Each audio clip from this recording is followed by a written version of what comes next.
welcome to the round 14 Supercoach video for this week. It was an interesting week. I think par was around 1950, something like that, and yeah, overall happy with how we went in the buy rounds. We went from, I think, 1,600 to about rank 600 through the buys, so happy with that, jumped about 1,000 spots. Could have been a little bit better, but nonetheless, I think it went well. I think one thing with the buy rounds, people look at it as a bad thing. I think it's a good thing. It presents a lot of opportunity to jump in the ranks. So in next year for me, I'll think of it more as a big opportunity because, yeah, not many people seem to like the buy rounds. But nonetheless, we'll get straight into the team. Okay. So we have 6 trades left, and we will be finishing off the team this week. So we finally got in Jake Lloyd. Feels pretty good, so I'm happy with him. Hearn, unfortunately, yeah, I think he had 2 kickouts for the game, maybe 3, so not Hearn's night, but onwards and upwards for him. Brought in Tom Stewart, happy with him, pretty consistent guy, so hopefully 95 to 102-ish average, somewhere around there, I'll take that. Marty Hoare, a bit of a concern, but we'll speak about him later. Callum Wilkie, thank you for your service, we'll get rid of him. And Noah Answorth's terrible, I'm not sure how he holds his spot. I mean, he's still a very young player, so when I was watching him play, he just always moved away from where the ball was, so just couldn't find the pill, so probably get rid of him this week. And yeah, we have Williams on the bench, we'll put him on the field. Now in the mids, I think mids, we had 4 midfield premiums out, so it was never going to be the greatest round, but still worked out pretty well. So that 5, fine. Jackson McRae's back to where he should be, scoring 150s. Lachie Neale, he's getting tagged just about every week, so see what happens. Hopefully Zorko can take some pressure off him. Bond's playing fine. Matt Crouch we captained for the loophole. And then a whole bunch of rookies did okay. We brought in Nick Hind, and he played really well. Kicked 3 goals, so he ain't going to kick 3 goals every week, but I'll take it. Happy to have that score. Ruck's unbelievable. I think we're going to have to pay the same 1.4 million again next year. We'll see what happens. And the forward line was pretty good. Dunkley, I think his disposal was a little bit off, but that's fine. King Patrick is the king. Bogue, fantastic. Tim Kelly wasn't his day, and Daniel was very good. I think Daniel's going to score like a 170 one day, but we'll see. He just makes too many dumb mistakes, but overall good use of the ball, just too many clangers here and there. And Robbie Gray, 3-round average of around 115, so yeah, superstar, love Robbie Gray. So our trades for this week, unfortunately, we're about 5,000 off getting Rory Laird in. So I needed Wilkie and Answorth to get around 120 points between them.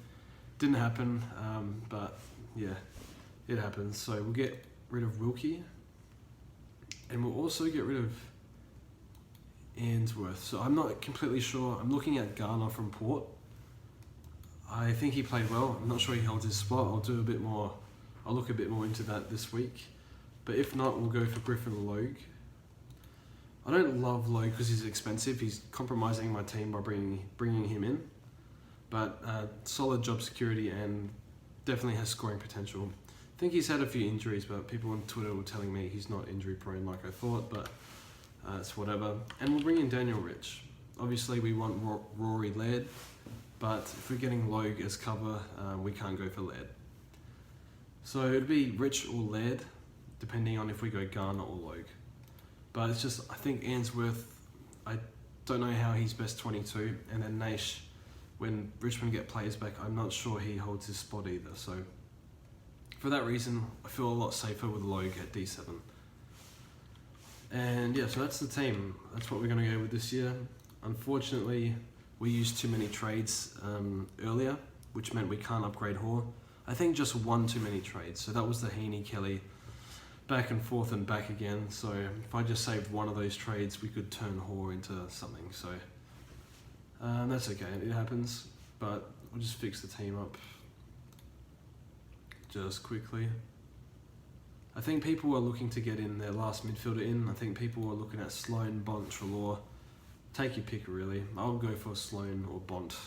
Actually, I wouldn't go for Sloan, I'd go for Bont. So that's the team. Overall, pretty happy with it. We're going to do a review of it.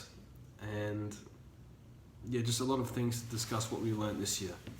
So quickly to the agenda, Marty Hoare and Brodie Smith, I think I spoke about Smith last time. We'll speak about Hoare.